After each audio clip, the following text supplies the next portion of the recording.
DJ.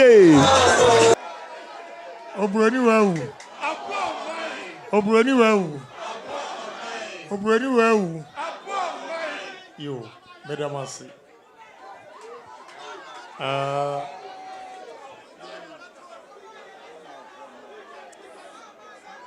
Kantamanto Empengfo ayehiem me mamu nyina chi ne di kan no meda empengfo a to nsafre me na ase se anopai memra na me hwe ne ekoso wo Kantamanto new executives no me mam welcome chairman any o members Yankopon enhyiramo na ansa na mekasa no Bible no ka bibi ewo Matthew 20:26 or say anybody who wants to be a leader must first be a servant of the people. Anybody who wants to be a leader must first be a servant of the people. Tiene empemfo a mohyiemu ene empemfo a yetumu se mumedi ekuo yanim. Mesremo se mukuo no mubenya animunyamo a na ye esomo a modbesom ekuo ma ni nyina. Basa uba na ufu se we are chairman, we are financial secretary. Tirinti ni a ubeka nko na ye adwuma wa adwuma no enye yi. Ti mesre mo se anka nipa bebre wom enso gidi a ekuo ni nyina ewo wo munti enene wo mo ayimu asi ho. Mesre se mo nso mo de saa anidie no ebe ma ekuo ma no se ma mfa ma ekuo ma no a ekuo ma no bebre ho omo de o ma dwene se o mu mpe post na nya obia be ye bia no o ho asem ka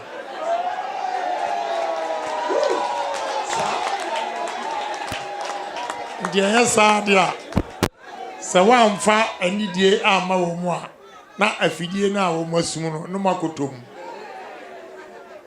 mundi mfie mienu kura ubohu se propaganda eko o financial secretary wa diska o chairman wa fasika no ni nyina nso ye behwem na enye nokure ennam se nia enye nokure ebeye nokure no efi se wanye open na wa ma ekuo ma no enhunu se A is A and B is B. Enunti dabi yawo A no kura nyima na koyi omu C. The mesre party benfo ekuoma a yede mu asi ho se mo be ma mo yes aye mo yes na mo de anidie ama ekuoma no na ebe sa nso a momre asokura ase mo kɔ no o mbesa aka se mo ntena ho efise modwuma asoni ti efutio kakra metimidi amamo no ana ekuoma nso mesrem da bia ye de panyini si ekua no a o maye ekuo panyini no no wo asomdwe obenya nimdie ewo kuo no no obeye panyini pe a afeidie ensama anim ana ye twato enipa no so esa ebu enipa na bem ti mesrem nso hu ene kika yampene no ye de yeku a enye yie na se mehwe program bi osofo ana elder ekasa no o ka se unity is strength na metahwe program bi National Geography. You see lions bowing down for elephants that are in a group. Say jata ehu se asono beye enan enum ebomu bapa na jata nyina adafom omba pretend se omu hunu hwi na se esono baako eye mistake ete ne ho a jata fo no ye good hunters. With unity, they are able to bring the elephant down and kill it. And no nama misuya adiebi say unity indeed is strength. And this amunyina mo yako na enya asembia opese efa wasum na fo wasum a me fi say ekuyo no ebetimi ayekese ti medamo asisa anobai no kureni many ajia kasa efize na me ma me ton ade wo GB Olivant me kromfo me cousins a omo ba no ye mpaboa e wo kantamanto ha te omo ye mpaboa no a omo tumi de kwachia to aflao. You know obi owa ahoya anti dabia osoria traders ena magana sika enye say traders ena magana sika enye say enti abrofo no a oma bie enyuma kese yema 100% repatriation sika bia ombenya no ewo mutumi ediko omukrom enti eno ne oburo ni wa ube mienu ya ukotwa ya anti ebo utirisu ya Mommy can cry once and for all. What is it? Now, and let me tell you, me I don't mean swears. Mo ya financial gurus. A chain. Ya crutch forms you my finance. Because business amuya, with all the depreciation, you are still surviving in business. Moments and mamu.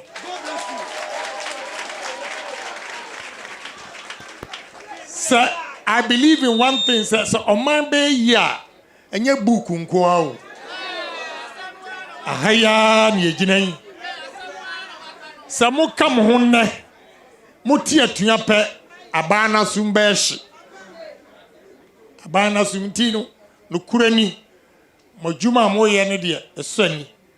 Mokai emrebi emse 2021 eto abawie number shishin for stores and I'm a man warning some of your memma monsan kwashibiem yenim baby amotiti nyina yenso ye behimo de efiri ho no ena wa ma mabiem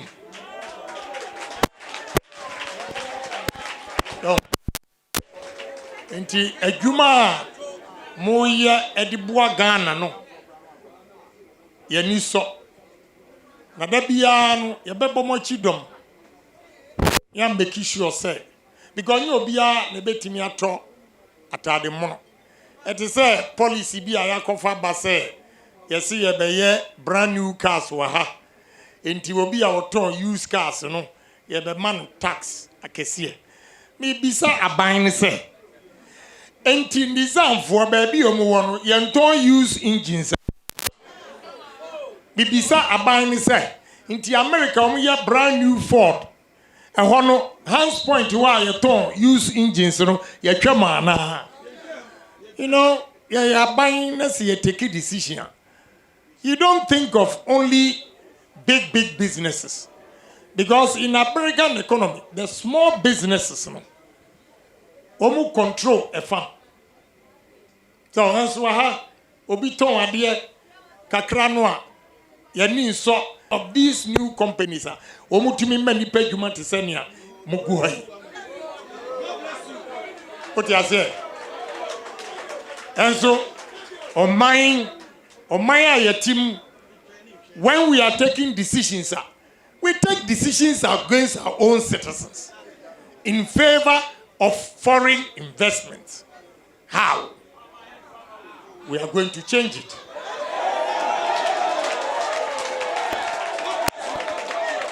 Otu Obama me. Sautu Obama me. Namiba. I believe in Ghana.